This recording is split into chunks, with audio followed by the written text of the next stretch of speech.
welcome to the Dirt Trail Running Podcast. My name is Michelle Hartwig, and I am your host. I am also a race director for many Midwest trail races, including Hennepin 100, Kettle Moraine 100, and Midwest States 100. And I am here with my co-host, Crystal the Pistol. How's it going, everybody? Hey, hey, hey. I see you have a Stonebridge running. I do. Look at Stonebridge Running. They're out of Dixon, Illinois. Go check them out. It's a cute running store. Yes. Yes, I love all of them. The Yeti trail runners out there. Mm-hmm. Yep. Out by Hennepin Racecourse. That's right. By the start of the Hennepin. Absolutely. And so tonight, our guest is Andy Averill, and we are excited to talk to him. He has been very creative in 2020 with some super cool routes.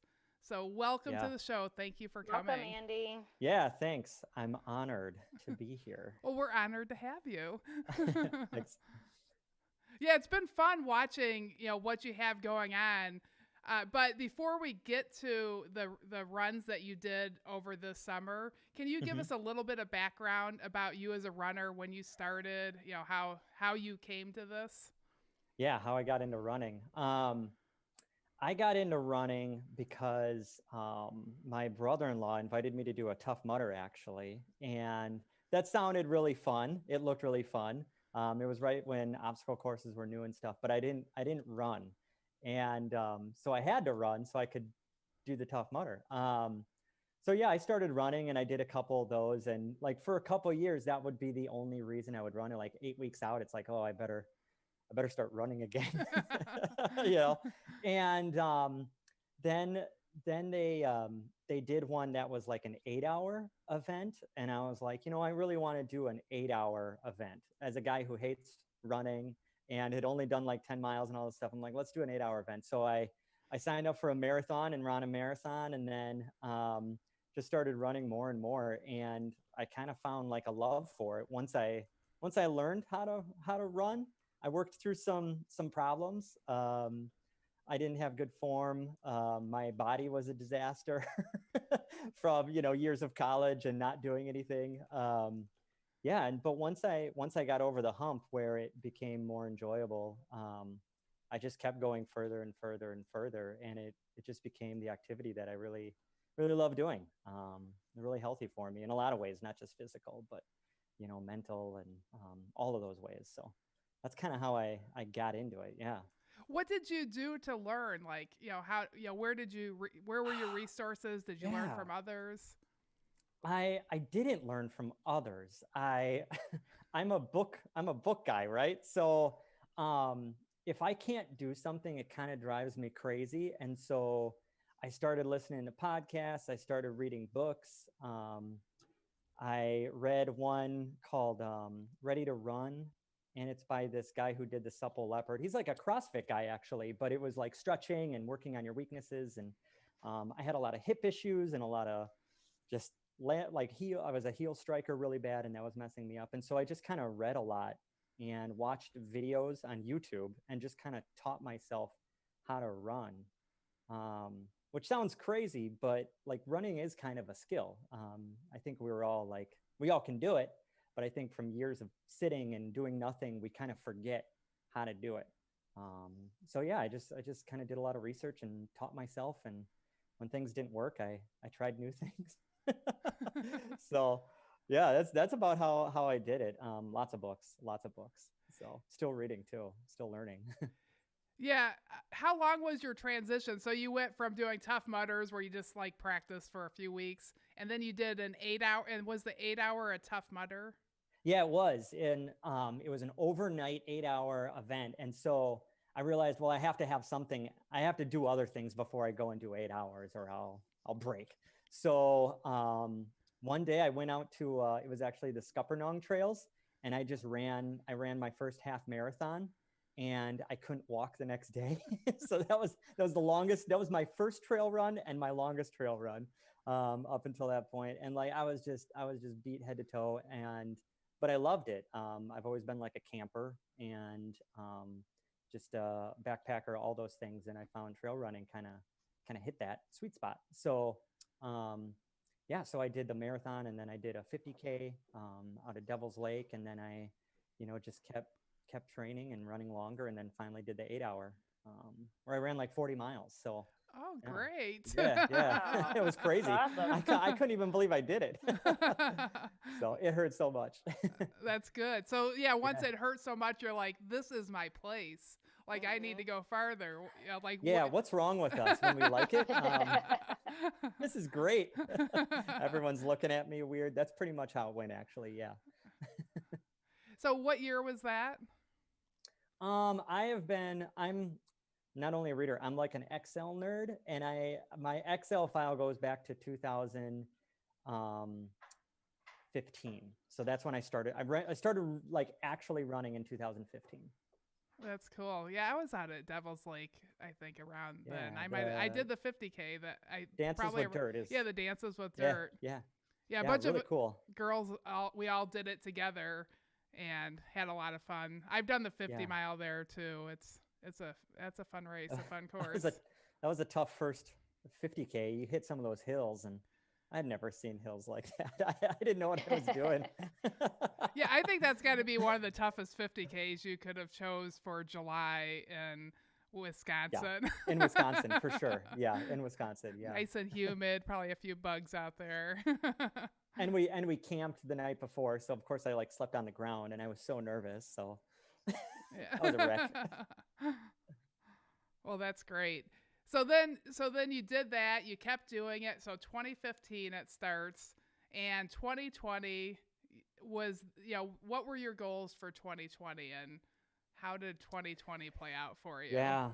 Well, in 2019, I did the Ice Age 50, and that was my first 50 miler, and it went good, except like I got like some IT issues at mile 40, and so I ended up walking like most of the last 10 miles, and I finished, which was the goal. That was my goal for the first 50, but I thought like, oh, I could, I gotta deal with this. I could do so much better, like if I just didn't have that, bum IT problem. So, I wanted to do more 50s, and I still do the overnight Tough Mudder ones. They're now 12 hours. And so last year I also did a 12-hour one and got 50 miles. And so I just thought, like, why not double it? Why not, double the pain, and double the duration of pain. And, I talked to my wife, because it's a big commitment, and she was on board. She's super supportive and loves to see me like chase goals. And so I was like, I want to do 100. And so yeah, signed up for the kettle. That was the big 2020 goal. It was really the only thing I even had on my calendar, was just the 100 miler in June. Yeah, I know. I feel so bad. Yeah. One of the first races, very early on when races had just started being canceled. Uh-huh. Yeah. So yeah, that was the big goal for 2020, was 100 miles. Yeah, I got two questions. I don't want to forget to ask you. So I want to talk about Kettle and what you did to transition out of that plan, but I also don't really know that much about Tough Mudders, and I'm very, like, what is a 24-hour Tough Mudder? Yeah, so they have a bunch of different kinds for, I guess, like levels of people who want to challenge themselves. That's really what they're about, is challenging yourself. So when you go and you do a Tough Mudder, they're not even timed. You don't get a chip. There's no clock. It's about finishing it. They have some competitive waves for people who want to do that, but overall it's what can you get done? What can you do? And a lot of the obstacles actually you can't do alone. They design them and they make them so that you have to rely on other people. So, there's a lot of times when, you're covered in mud and it's nasty, and you're like, shoving people up over a wall, or, and it's all strangers. And so that's really what I loved about the Mudders, is that there was this huge community aspect to it. And so when they've always had this 24-hour one, which is called World's Toughest Mudder, and it's crazy. I haven't done the 24-hour one. I want to. It's just the commitment of getting down to do it, and the time and the cost and all these different things, right? So I've never done that, but they have the 12-hour one, and that one was much more appealing. We could go we could drive there in one day, we could leave the next day, and 12 hours didn't seem that bad, but it is. And it's competitive, so it is timed, and it's a 5-mile loop, and you do as many 5-mile loops as you can in 12 hours. And it's full of obstacles. And I always thought that was fun. Monkey bars and climbing over walls and going through the mud. It's just a little different. And it gave me something else like fitness wise besides running. And I've always liked like rock climbing and things like that. So it kind of hit a bunch of different interests, and it's a really hard challenge because you can be really good at one thing and, you struggle with something else. And so no matter what, you're going to find something that challenges you and pushes you. And that's what I was always really looking for, to see, how far can I go? How far can I push myself? How much can I endure? All the things that trail running offers as well, that kind of gives you an idea of who you are and what you're made of. I found that there, and that's really what appealed so much. And that's why I still do them. I love them. They're a lot of fun as well. When you're not competitive, it's just go out and play in the mud. Yeah, that sounds great. And wow, I mean, very difficult, and it gets you super fit to be ready to run, 100 miles. Yeah. I mean, it sounds like a great sport. I need to try that. I've never tried one of those. What They happens got if one you in can't? Chicago. Yeah. What happens if you can't? Like, I'm instantly going, what if I can't do one of the challenges? What happens if you can't? Like, if you There's can't? there's people that help you.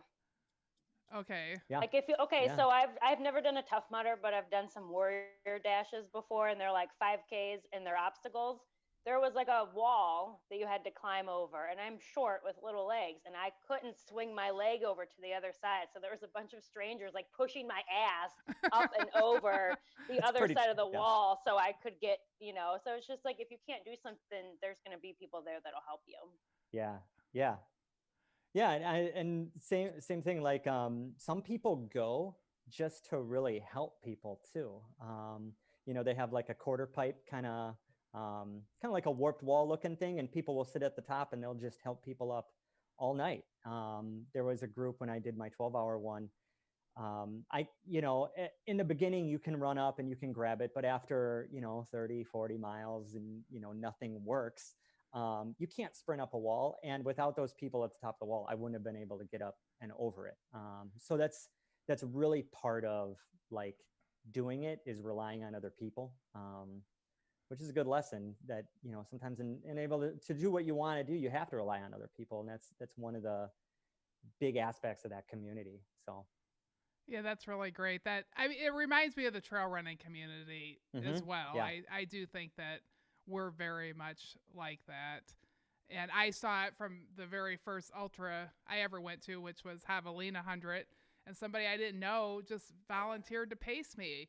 And he drove from California to do it. And I'm going, why are you being so nice? Like, I couldn't believe it. It was just amazing. And you see that over and over again in the trail community, and super cool to hear about that in the Tough Mudder community as well. Yeah, I think that's why I transitioned into trail running so well, because it was a lot of the same type of atmosphere and environment. When I ran my first marathon, there was no walk breaks and there were no people chatting with me as I was, tearing up. It was a lakefront marathon and I'm just in pain. And, someone asked me, what's wrong? That's about as close as it got to community. and marathons are great too. I think they're just different. And, I remember doing the Ice Age, and when I'm walking, like people even stopping and saying, hey, how's it going? And, just kind of, you hit those lows, and those people around you really help you get out of those lows too. So. Yeah, well, you must have done really well at Ice Age if you could walk the final 10 miles, because it's only a 12-hour cutoff, and you got to run pretty hard. I was doing okay. And it was kind of like a run walk. I could run the flats, but I couldn't run the uphills and I couldn't run the downhills. So. Yeah. So, and that was your first Ice Age 50. Yeah. So you're going to be going back to see what you can. Someday. Yeah. I definitely want to go back and actually give it a go. So. Yeah, that's cool. So yeah, let's talk about Kettle now. So so Kettle was postponed. Were you gonna be able to do it in September, or did you roll over right away? I didn't roll over. Okay. I had gotten so far along in my training. Even when things started happening in March and April, I started doing some really long runs, and I'm like, well, I'm just gonna keep this up. I feel good, but I laid off the long runs, like the back to backs and stuff, and I just kind of I just kept the rhythm going, and stayed strong and felt really healthy and stuff. And when June was postponed to September, I was like, okay. And so then I figured out the calendar, figured out the training plan, and just kept working towards it like it was going to happen. I was kind of pretending it was going to happen no matter what. Yeah, I And think that everybody had to know a little bit. Like as it got closer, it's like, wait, everything's just like not going on. I thought it was going to yeah, happen, but we were all fooling ourselves. yeah. For a while, it was weird in Wisconsin for a while because you couldn't even go into parks. They closed down the trails. All the trails in the Kettle Marine Forest were shut down, and so you couldn't even go there for a while. And it was really, I was thinking, am I going to have to train for a 100-miler on the roads? It was the worst nightmare. But yeah, I just kept the training going, and when it got, I did another. Instead of doing, I was going to do a 50, and that was postponed, or canceled, I guess. So I did the run up in the UP that was about 50 miles, and that was kind of like a similar thing. And so, Was that your FKT? yeah, and FKT is a loose term. Well, let's hear about that too. I want to hear. Yeah, I want to. Well, I think I like Crystal it is and the I are fastest known obsessed. time. Yeah, we are obsessed with FKTs. I think they're very creative. You can make up your own cool place. There are places Yeah. where there's not going to be races because you can't have races there. And I think it's really cool that you found something. So tell us about that route. Yeah, I was just, if people really are interested in FKT, I think they should go to the website because it's really cool. You can click on the map and you can see. That's how I discovered this one, and it shows a lot of trails and a lot of routes and all the records. And I discovered some in the Upper Peninsula that I'd never even known about. And one was a route from Lake Superior to Lake Michigan, and I was like, oh, that's really cool. Like run from one lake to another. So I looked it up, and they didn't even have a route. They didn't have GPS. They didn't have anything. It was from, like the 90s, and it was a guy's blog. So, and it took them literally 24 hours or something. So I was like, well, I should be able to do it faster than that. But I was really just interested in the route, running from, one Great Lake to another. That was just cool. So I started planning it out, and about 40 miles of it is a trail. It's really interesting. The trail was used by traders and Indians to go from one lake to another. So it's an actual trail that it's like a 200-year-old trail. So I'm like, well, that's kind of cool. And then the rest was roads. And so I told a buddy, and we went up there, and he followed me through this forest with his RV on these super sketchy dirt roads. So like the big motorhome. Oh, totally. Like, and he might not appreciate this, but he doesn't care. It's totally the mobile home from Chris's Vacation, right? Like that Cousin Eddie. Yes. And so we are driving through the UP in that thing and stopping every once in a while, and he's taking the cooler out and all the supplies. And but it was really fun. It was also really, really hot. It got up to like 85 that day, and it was the best run I'd probably done up until that point. And then the heat just hit me so hard, and got the chills, and I couldn't keep stuff down, and it was just a mess. And so I took it easy and finished it, and ran from one lake to another. And that was a big summer highlight. I thought that was really, really cool. Felt really like I really accomplished something. Like I kind of just discovered this thing online and then created it, and it happened. And there's just something really rewarding about like kind of dreaming up this idea, and then it happens, and then it's done, and you do it. That's really the rewarding part of an FKT is, especially when it's something that people don't really do. That's rewarding. And also the weird experience was, I finished, and it's just my friend Chad, and he's at the end. So I ran into Lake Michigan, to finish it off. And it's just me and him and these two guys pulling in from Lake Michigan on their fishing boat, looking at me like I'm a nut. There's no finish line. There's no, celebration or anything. It's just me and him. And I ended up swimming a little because I was so hot. And yeah, it's different because it doesn't have that finish line feel, but it still had the accomplishment feel. And so that was cool. Yeah, that is really cool. What advice would you give somebody that was looking to do that, like as far as planning? Because I'm hearing you say this, and right away I'm going, okay, how is he finding all the road crossings to get aid and stuff like that? It was hard. And we actually had some mistakes where we didn't connect, where we were hoping to connect, and I ran out of water and had to, and it wasn't anyone's fault. It was just kind of like we were learning. But I used something that helped me was because we were in the UP, we didn't have cell phone signal or anything. I used Gaia GPS on my phone, and I had the whole route on there. And that was helpful because I'd never been on the trail. I had no idea what to expect. It's not used much from what I read online. So I was a little nervous I was going to get lost.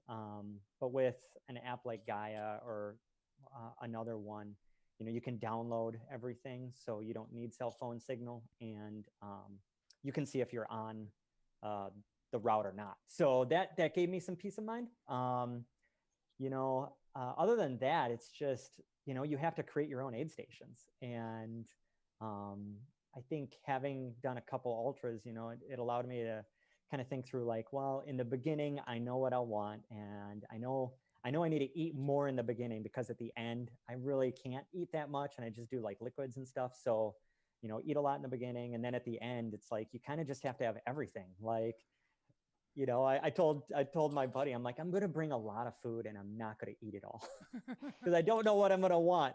So, just kind of that mentality of,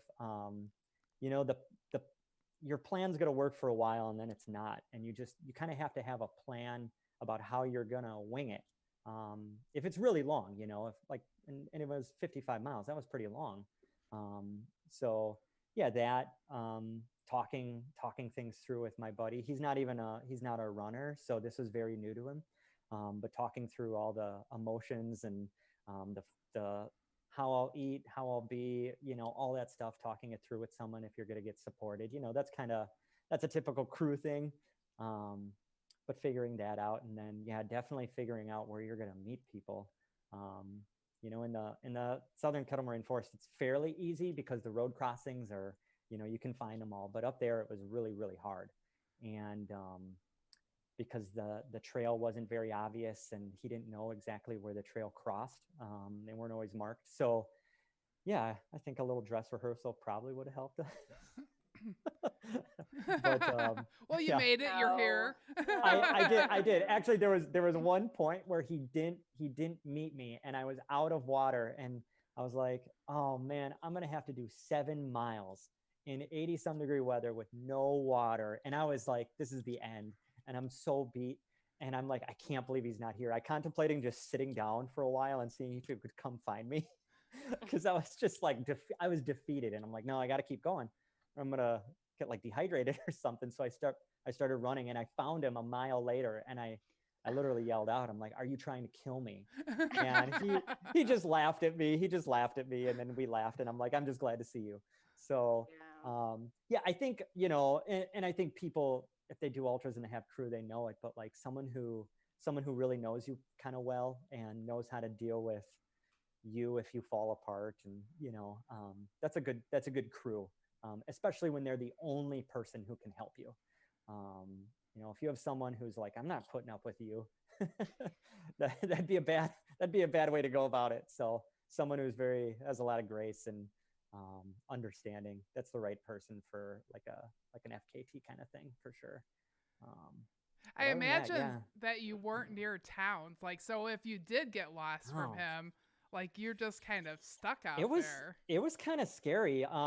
There was like one major highway, and it was still a dirt road that went right through the middle of it's called the Hiawatha Forest, up in the UP, and if you like cross it, you look one way, you look the other, and it's dead straight, and you don't see cars. I didn't see any other people there.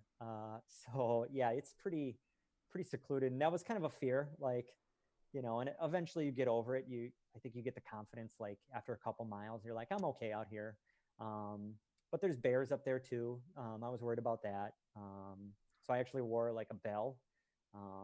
Some people wear bells and it lets the bear know you're out there, and then bears don't want to see you either, for the most part. Did you see any So animals? I saw a snake, just a little guy, and then oh, what are those called? Those birds that like they jump out of the side of the trail and just freak you out, like a grouse or something. Oh, okay, Or yeah, yeah, they're really oh, loud, the grouses, yeah. these dumb birds. And it's like they must not realize you're there, and they just jump up right next to you. And yeah, I had some words with some grouse. But yeah, nothing. I was like, oh, maybe I'll see a bear. I've seen a bear like crossing a road before, but never on a trail. But I'm kind of glad I didn't see a bear. I wasn't ready for any more excitement on that one. Were you in daylight the entire time, or did you finish after dark? Oh, okay, yeah, that's yeah. good. It took about 10 and a half hours. So Okay, well, that's cool. yeah. So then you went from that. So you finished that one. That was in June, did you say? Or July? Yep. Yeah, that was in June. In June. And then, so then when did you decide to do well, tell us about the race that you made up for yourself that you did next. Yeah. So after Kettle had to be canceled, I realized I'm like, I still want to run 100 miles. The training was going really, really well, and I felt really good. And I thought, I'm gonna drive myself crazy and my wife crazy if I wait till next year. Like, it's just gonna bug me. So I had to do it. So I came up with an idea of, because I live kind of close to the course, and I ran the whole route preparing. Actually, I ran it in segments, and so I knew the course really well. And I thought, if I'm going to do like my first 100-mile like actual race, I'll wait and just do Kettle next year and do the actual course. But hey, 2020, this is an opportunity to do crazy, stupid things, right? So I had this idea of trying to run every trail in the Southern Kettle Moraine Forest. And there's a lot of trails down there, but like the Ice Age Trail cuts right through the forest. And then there's a bunch of different trail systems. And I started kind of adding it up one day and trying to estimate like, how many miles do I think it is? And I guesstimated that was really close to 100. And that's without, there's like horse trails. So I didn't include the horse trails, and I didn't include the snowmobile trails. Because who wants to run on sand for 100 miles? Not me, right? So, well, maybe next time. Yeah, maybe next time. I know it'll get there. But so yeah, it just kind of became this kind of cool goal of figuring it out. And I like that. Kind of piecing things together is just part of the excitement. It's part of like the problem solving aspect of all of it, which I think is really cool. And in the back of my mind, I'm like, no one's dumb enough to have done this already. Like, try to run every trail at once. That just sounds crazy, because not all the trails are super runnable. So yeah, I just started like going to every trail. There's a bunch of different trail systems. And so I would go there and I would bring out my phone and maps, and I would try to run all of the trails. So I wouldn't, like, if it's like a blue loop, a green loop, an orange loop, I wouldn't do each one, but I would cover every section. So that's kind of how I went about it, and ran all of them. And then I knew the Ice Age was, I looked that up online, so I knew what that was. And yeah, it came out to literally like 100.2 miles, which is crazy. And it wasn't a lot of overlap either. So once I had all that figured out, I was like, yeah, I'm doing this. This is going to be awesome. And so then you had to figure out how to connect them all, though. Yeah. Was that sounds very difficult to me. It was tricky. Yeah. And anyone who's done, Kettle or Ice Age 50, they know like Confusion Corner. And it's kind of how, we go from Nordic to the Ice Age Trail, but it's confusing because for a while you take some horse trails, and anyone that's been in the Kettle Moraine Forest gets lost your first couple times out. Even like even if you go out there all the time, it's like I've gotten off and I'm like, where am I? You know, and it's just a confusing forest because it has so many trails. So um, when I ran it, I ran all the sections in advance, so I had a pretty good idea, and then I just had to connect it. So yeah, I ran the Ice Age trail, and then I used the horse trails and some bike trails to connect to every single trail section. So yeah, it took some creativity. So so like what day did you do this? So you how you showed up in the morning, did you have a crew? Yeah, so my wife was my crew for the most part, and my friend was my friend had signed up to do Ice Age 50, and that got canceled as well. And so when I told him about this idea, he said he wanted to jump in and pace me. And his name is Brandon, a great guy, and he's like one of the few people I run with. And I'm like, oh, it would be so awesome to have you, especially at night. Because running through the forest at night on my own, I could do it, but it's not fun. You know, you feel anxious and it's cold and, you know, it's, who knows, it's weird out there. And I think it would give my wife a little bit of peace of mind. So yeah, it was just my wife and my friend Brandon. And so what we did is I ended up running the first 54 miles alone, and I just placed bins of food and water and my nutrition and stuff along the route. And so that's kind of what I used, and that's what we did in the morning. We drove around the forest. It was my wife's first time really driving around the Kettle Raid forest, stashing bottles of water and gallons of water and bins of food in the bushes and all kinds of stuff. And I was like paranoid that people were gonna find my bins and mess with them, so I'm stashing them like under like grass and trees and stuff.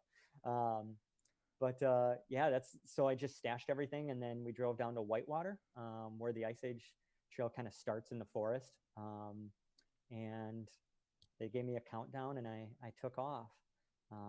So I started in Whitewater, and then I worked my way up to Scuppernong, which is near Eagle, Dowsman area. So Did you have the course memorized in your head, or were you uh, following like an app to yeah, like you know, the Ice Age for the most part, as long as you follow the yellow blazes, you're good. Um, but there's still other trails like the horse trails cross a lot, and it gets a little confusing. So yeah, I'd run that a lot. So I felt pretty confident on those trails. And like um, some of the other trails, what I used was there's like the John Muir trails. And not many people run the John Muir trails because they're bike trails. But they're actually really awesome. They're all single track and it's just really, really cool. But anyone who's run there, like most people get lost. It's crazy. It's a maze. And so at like there, I actually used a paper map and I had it all like written out with numbers and arrows. And then I used Gaia on my phone to kind of make sure that I was on course, I guess. Sometimes I was a little worried. So yeah, to make sure I didn't miss any sections. Yeah. So I used paper maps and Gaia to pretty much do everything. So I did Nordic and then McMiller. McMiller was a real tough one. It's such a I've never really run there before. So yeah, I relied on GPS for that one. And then Scuppernong, we pretty much we did that one by heart because I'd call it like home turf, home field advantage right there. So yeah, yeah. So a guy running around bike trails with a paper map. And there was a lot of bikes out that day. It was like the last nice day several weeks ago, so it was like 70s, and there was so many bikes there. And I got there around like noon, which is like the peak, and I was dodging bikes the whole day because you're supposed to run towards them, and you're supposed to yield for the bikes because they can't really stop, and it's all tight corners, and they can't see you all the time, and so yeah, it was that was the hardest section, to be honest. John Muir, it was not fun jumping off the trails for bikes constantly and kind of jumping off trail, and it's just like I didn't have a rhythm. That was a hard part of the whole thing. So Yeah, how do bikes feel about you being out there? yeah. Well, someone on my Strava commented that he couldn't believe that I actually ran John Muir because someone told him your trails are across the street, which is Nordic, which is pretty bold. Yeah, I think I felt a little like a nuisance being out there, you know. Some people were friendly, you know, like, wow, you're out here a long time, like that kind of thing. They'd noticed me a while and they're like, keep it up, you're doing awesome.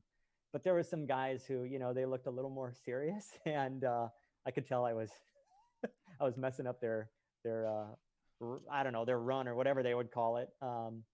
So yeah, it was weird. I did take a nice fall, my only fall of the whole run, right in front of these bikers, and they commented that I did a nice tuck and roll. So Oh, that's good. but yeah, it's weird. They like I would eventually, you know, they would yell runner, and that would like alert the people behind them that I was there. And then I would start yelling runner, like if I knew they would come up on me. And then finally, this group of teens, as they were coming up on me, they yelled walker. And that was kind of demoralizing to me, you know, like, oh, these bikers, they're making fun of me now. Well, I think that might mean you're in. Walker. Yeah. So yeah, that was an interesting I think I don't think I'll ever run those again the way I did. That was crazy. I've ran out there in the wintertime, Mhm. and I don't remember seeing bikers. There might have been, but there wasn't very many of them. Yeah. So you could do that. When I ran it, like to kind of map it all out, it was a cold day and it had rained, and the DNR had closed the trails. So I had the whole place to myself, and it was great. And I was like, oh, this is great. This is going to be so, you know, this is going to be like mile 10 through 30. It's going to be me out here. And that wasn't, that wasn't how it went, you know? So I had to throw my expectations away and just kind of work with what I had, which was 20 miles of trails with bikers coming at me. Yeah, I was just gonna ask. So it was 20. So there was about 20 miles of trails Yeah, in there. it's about 20 miles there the way I did it. Yeah. Oh, that sounds really cool. Yeah. I suggest that people go out there in the It's winter. beautiful. It is really gorgeous over there. Yeah, it's a lot of single track and a lot of unique, like um, just different kind of trail too. Some lakes out there. Yeah, it's really pretty section of the forest. Yeah, I'm glad I didn't get lost out there. I didn't realize there was that many miles until you. I've only ran out there once, and I just went and kind of just tried to figure it out. And I'm here, so I found my way out. You made it. You're not still out there wandering, making bikers angry. What is this girl doing out here still? Yeah. Okay, so you started in Whitewater. You went through there in Nordic. About where did you hit mile 54 when your buddy started running with you? Right at Emma. So I did Ice Age to John Muir, and then crossed over to Nordic, and then continued on Ice Age all the way to Emma. And it was dark. Sun went down at about 6, which is when I was at Nordic. So yeah, I had to do that section of the Ice Age in the dark, which was tough. There's a lot of rocks and a lot of roots and a lot of up and down. And I was really starting to feel beat up. So that was a really hard section. And I was pretty, I had a couple lows before that where I really was questioning, like, do I want to do this? Do I want to finish? And that was also another thing I learned, was that because I was alone, there was no one to really pull me out of those lows. It was really hard. Running, I thought I could do it, running all those miles alone, because I run alone a lot, but it's different when it's a goal and it means something to you and you start feeling down. You start questioning yourself. So yeah, for a lot of that, it was about 2.5 hours from Nordic to Emma, where I'm just in a dark place, literally and mentally. It's just dark. And I went by the horse rider camp, and there was like a huge party, all these people like celebrating. I'm like, oh, I should just go over, just sit down this zombie runner and like you guys like eat a hot dog or something. Yeah. And it was starting to get cold, and yeah, it was tough. And my friend Brandon, he actually backtracked on the trail, so he ran into me And it was great seeing that headlamp coming. I was like, here he is. Like, and just to finally talk to someone after 12 hours, I just let it all just flow. all the frustrations, all the funny things that happened, they just all came out. And then I got to see my wife. So my wife was there and Brandon was there at mile 54. So that was my first like crew pit stop, and I milked it.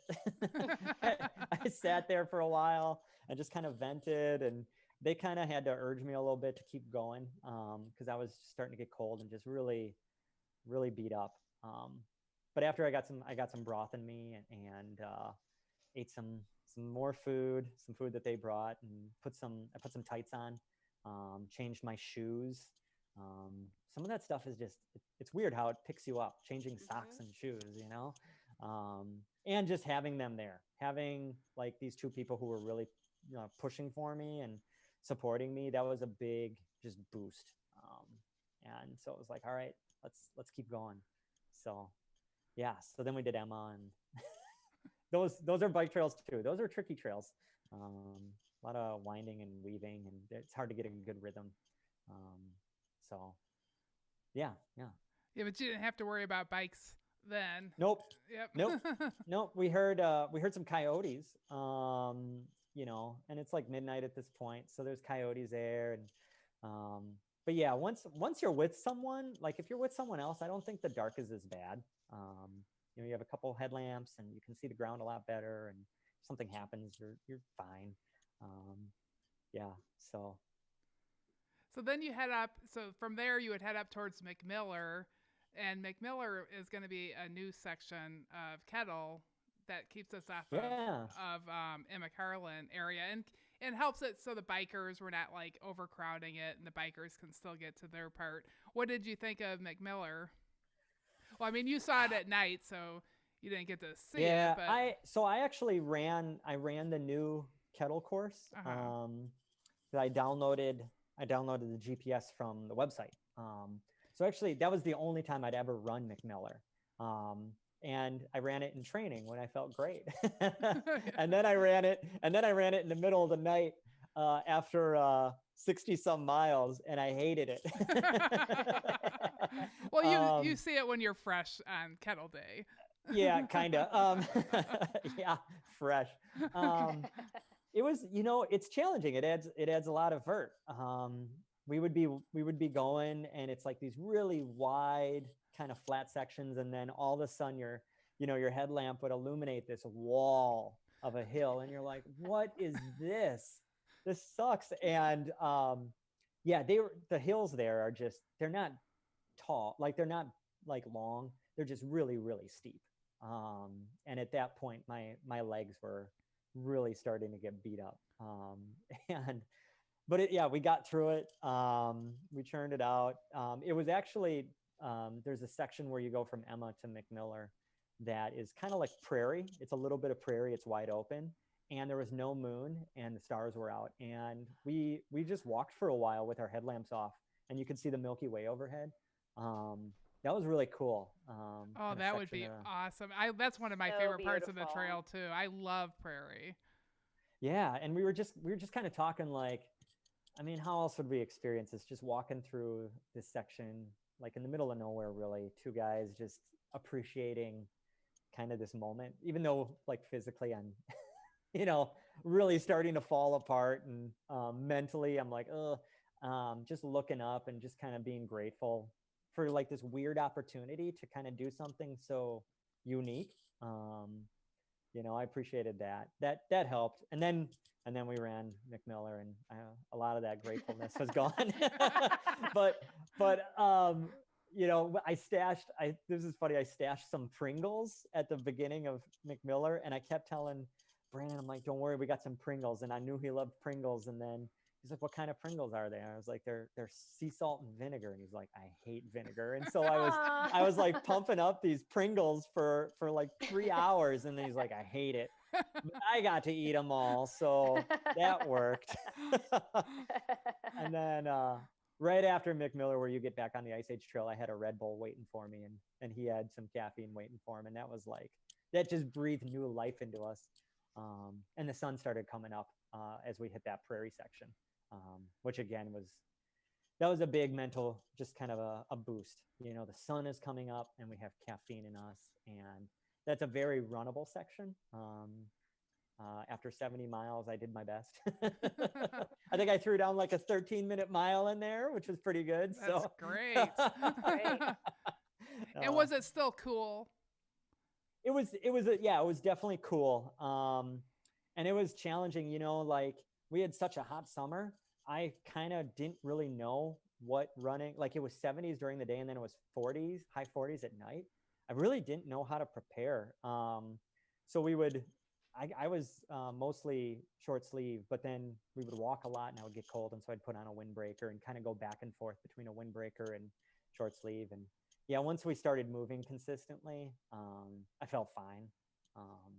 So yeah, the prairie section was beautiful with the sun coming up. And it was probably the first time I've run the prairie section that I loved it the most.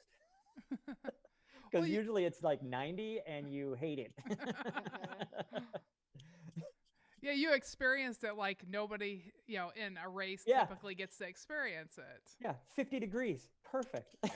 You got to see the sky at night and then the sun coming up in the morning. That sounds incredible. Yeah, it was my best time. I think I even like on Strava like actually had a record on the on that section, which means in the past I must have walked it a lot because it's so hot, it's so exposed. So even my slow pace running this, I was my best out there, I think. But yeah, it was beautiful. That was a good piece at the right time. You know, miles 70 to 80. That's a tough section. Oh yeah, that's definitely tough in the race. Yeah, when you're like, oh, I only have a marathon left. It's like, what am I doing? Having a 5K left actually bothers me the most because I really hate 5Ks because it like says that you got to run fast. But if I have a marathon, it's less stressful because then you just run where you can breathe. Yeah, that's why I love ultras. It's like I'll be running and I'm like, where is a hill so I can take a walk break? So yeah, and then we got up to Scuppernong and I was really looking forward to that. You know, I run at Scuppernong a lot. And once you get to Scuppernong, it's really only like 15 miles left, which sounded in my mind much more manageable. You know, at mile 30, when I'm questioning life, thinking, well, I only have 70 miles left. That's hard to conceive. You know, you can't really do that. But once I got to Scuppernong, I was like, all I have to do is Scuppernong, then I'm done. And it was great. There was a lot of people there though. So I probably looked like a mess. trudging along these trails. Were people asking, like, where they going? You look like you've been here for a No while. one really said anything, which means they're probably just used to trail runners, I guess. Yeah. But yeah, nothing exciting at Scuppernong. It was really just ticking off the miles, and really just it was kind of starting to get like even overwhelming, like emotionally, like, oh, I'm almost done, you know. And then I ended up running I ran the last loop, the last green loop with my wife. So she did the last 5 with me. And she was really, when she was training for it, she was really worried about being able to run 5 miles with me. And I'm like, you're not going to be running. You're going to be walking and kind of running, which is what it was. But yeah. So your only lows were really by yourself, and then yeah, the lows were early, and often, you know, like I felt really good for the first 20 miles, like I thought I would feel after all the training, and I was like, oh, this feels great. And then just something about the bike trails, you know, like running and then jumping off them real quick to avoid bikes. And, you know, it's not even like flat ground you're jumping onto. It's just weird, you know. And I just left John Muir like not excited, feeling really defeated. And I think like the first time quitting crossed my mind was actually around like 25. And I'm like, how am I going to do another 75 miles of this, you know? And I texted my wife, and she was like, you know, she was saying everything to try to like cheer me up. And, She's like, I'm like, it's hot. I'm hot. I'm out of water. She's like, well, it's going to get cooler soon. You'll be fine. They knew the right things to say. And she wrote me some notes too, that I was carrying with me. And when I hit my first real low point, I busted one out and it was super funny and it made me laugh. And that helped, I was like in this deep like hole and I just kind of like am chuckling at how ridiculous everything is. So yeah, that helped. But the lows were when I was by myself, for sure. That was a real challenge.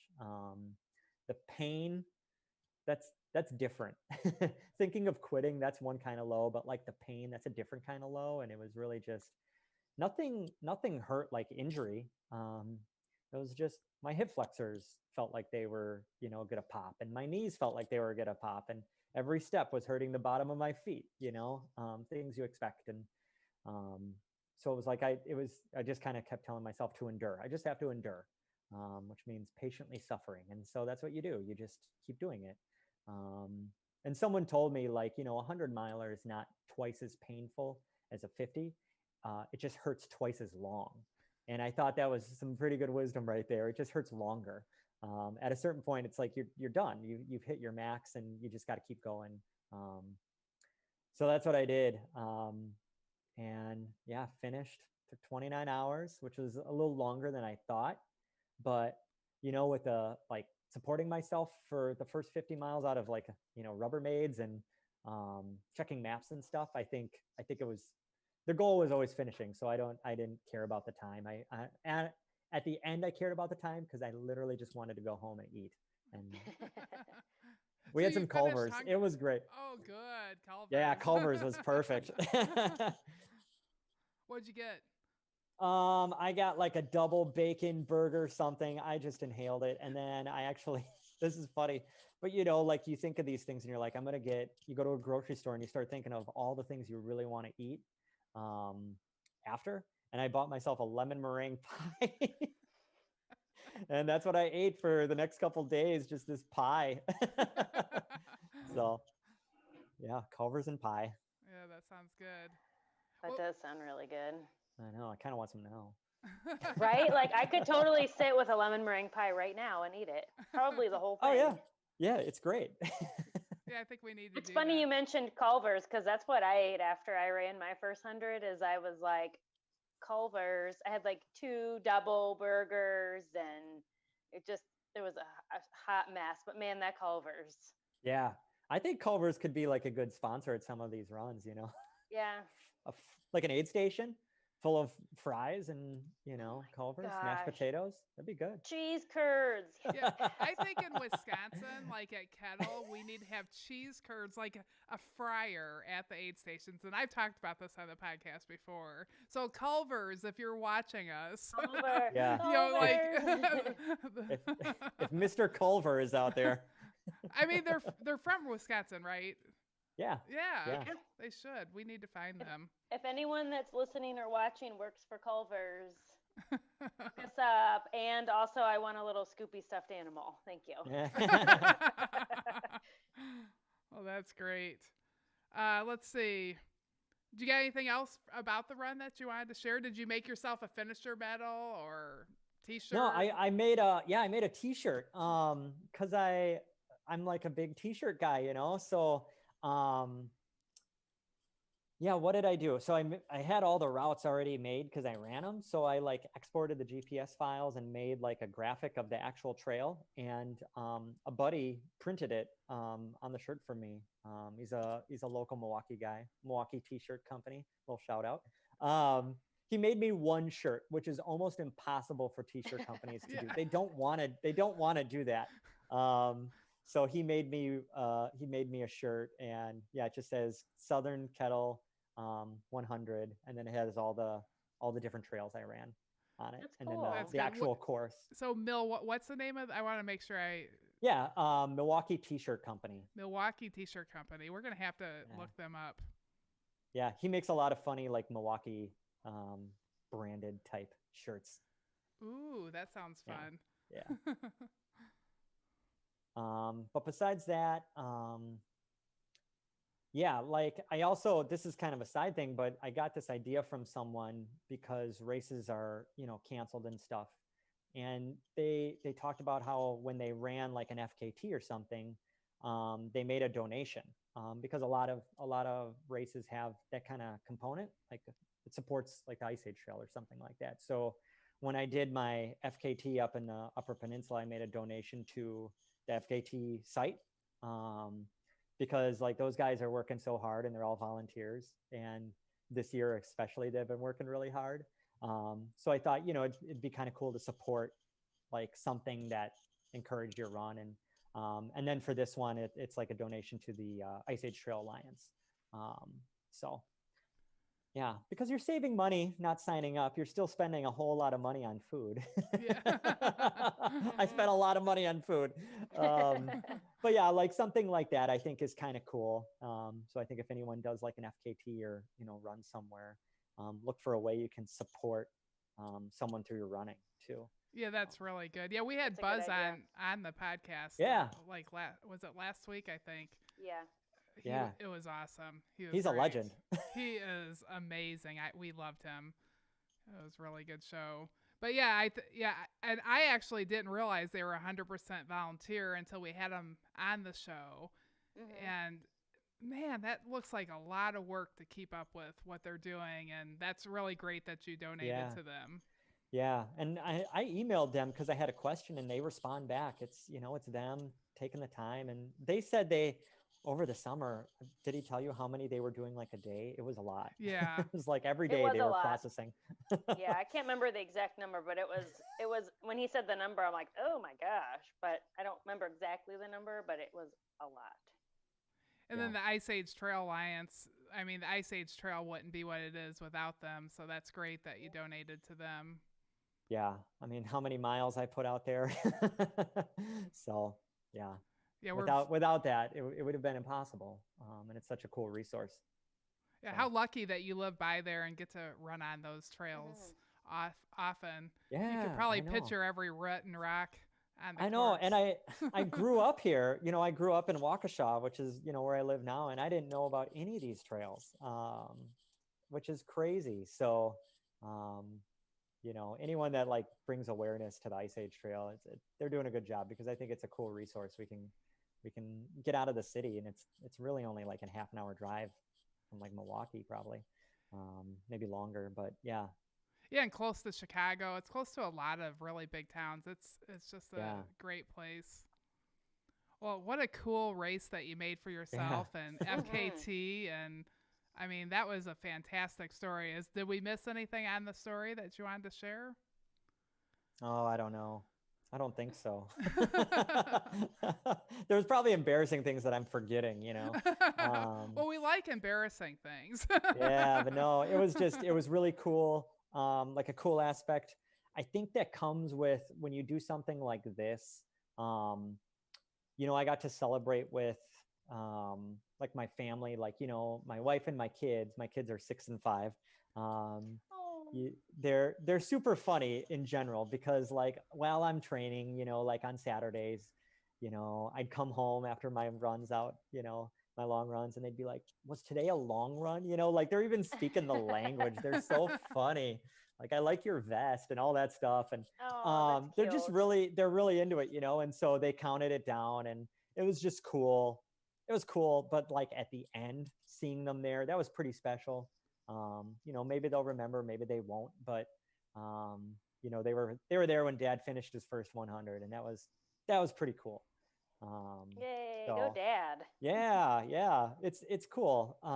So I think like having people there who support you, who celebrate with you, that's a special piece of it too. I think that makes these kind of things unique as well.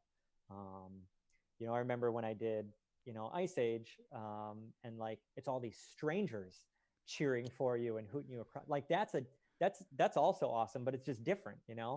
That's its own kind of cool feeling. And this one was just kind of one that I don't think you don't get the opportunity to just kind of celebrate with a few people who really mean a lot. So that was a cool part of it.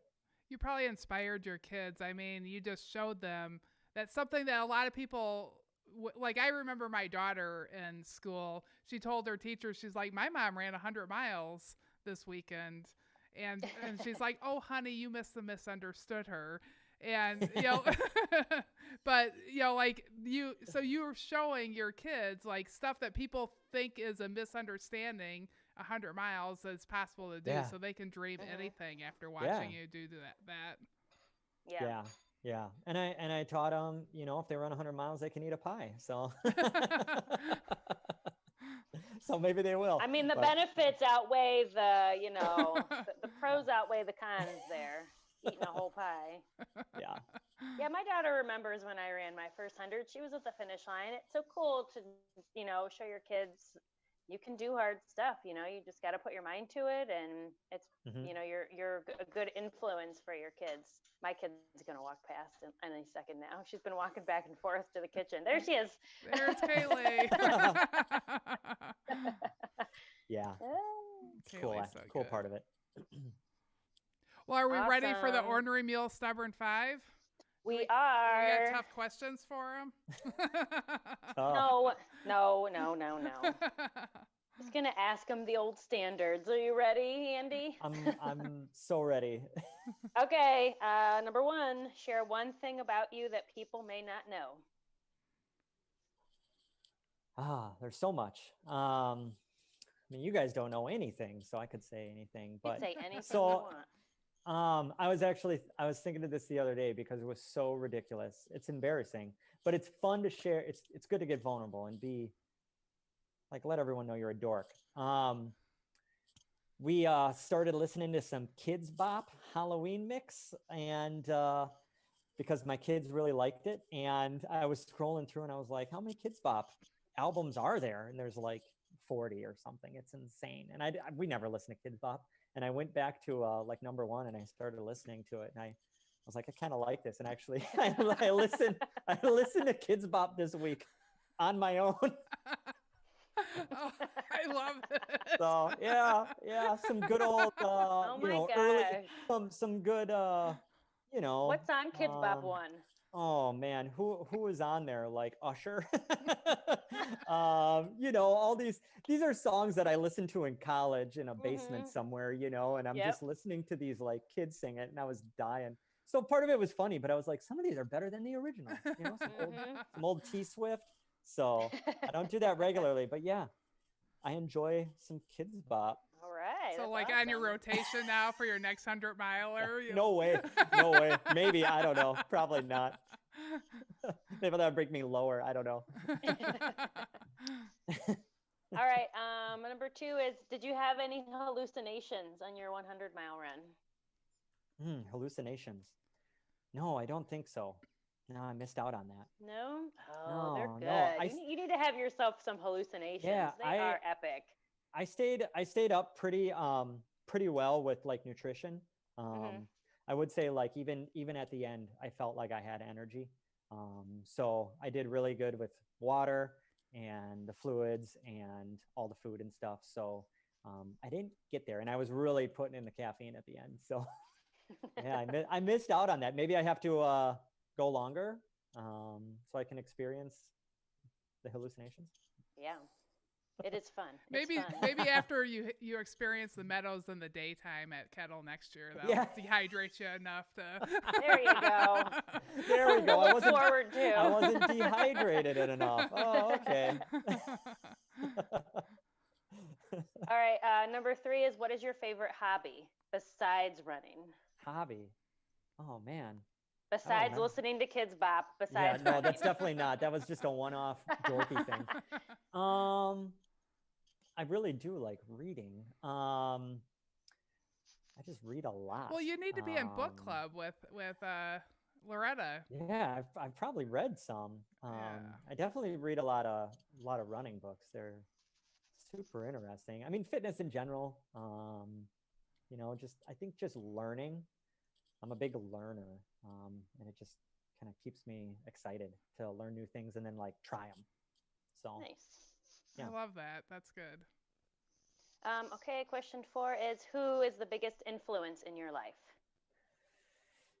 Yeah, this question's like impossible, right? I don't Gets know. you in Is it? trouble. It is. Well, I mean, like my life has had so many different ups and downs and bottomings out and stuff. There, I mean, there's a lot, but like running wise, I think the people who really like influence me are the ones who inspire me with running. And it's not always like the fastest or the strongest. It's usually the like toughest people. Um, when I see someone do something that like I didn't know was possible, I think, wow, that is incredible. And maybe I can do something. Just to cut like, so, I mean, anyone that's I've run like an ultra with influences me because they give me a pat on the back as they're running past me or, encourage me or whatever. So there's that. I got to run one day with Annie when she did the Ice Age Trail record. And that was, it's funny, I couldn't even keep up with her at the end. In the meadow section, believe it or not, she dropped me running 1,000 some miles because I got so dehydrated. But I remember leaving that like experience thinking, this is crazy. Like the human body can do so much more. And it really kind of made me think outside the box, like, well, what could I do? So like things like that. But I mean, also from a supportive side, my wife really is like super influential because without her, I wouldn't be able to do this stuff. She listens to all my, whining and like when a run's bad and it's kind of, like sometimes a run's bad and you're in a bad mood, she asks questions and she talks things through with me, but she also supports me like in a real way, like driving me around, taking a whole weekend basically. And, dropping me off and picking up bins and doing all this crazy stuff. And you know how it is at the end, you're just kind of crazy. And anyone who can put up with you is special. So that, I would say that. And then because it's ornery, I'm going to be ornery here. Okay. I'm going to be stubborn. I actually think like when it comes to influence, I think running is like the influence sometimes. Running an ultra has influenced my life. It's influenced me because, again, like what other things can you do that put you in a place where you're hurting for 24 hours and you keep going? And that teaches you new things about yourself. You discover new things. You discover, I do have limits when it comes to speed and other things, but you know what? Like I get to decide when I stop. And I think that's having those experiences that you get in trail running and ultra running. You can't get that in college. You can't get that in a book. You have to go through it. And so I think, that's for me, running is one of the most influential things in my life because of what it's like, the experiences it's taught me and what it's given me. Yeah. Yeah, that's really great. All right, last question. What's your favorite treat for a job well done? Oh, man, I love candy. Yes. Yeah, I love candy for a bad job done. But, things like I'm a big fan of Sour Patch Kids. I have some over there. Yep. After like a post run, one of my favorite drinks post run is ginger beer, actually.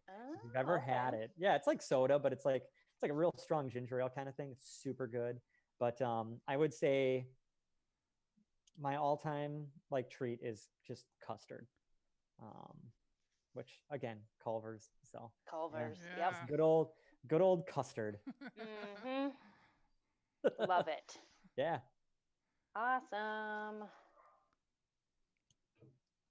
All right. Well, thank you very much for being here, Andy. We really appreciate you coming on and talking with us. And I am like ready for that lemon meringue pie. I'm going to go to the store. I don't even know if they sell them now. It's probably way out of season, but I might get lucky with like a pumpkin pie or something.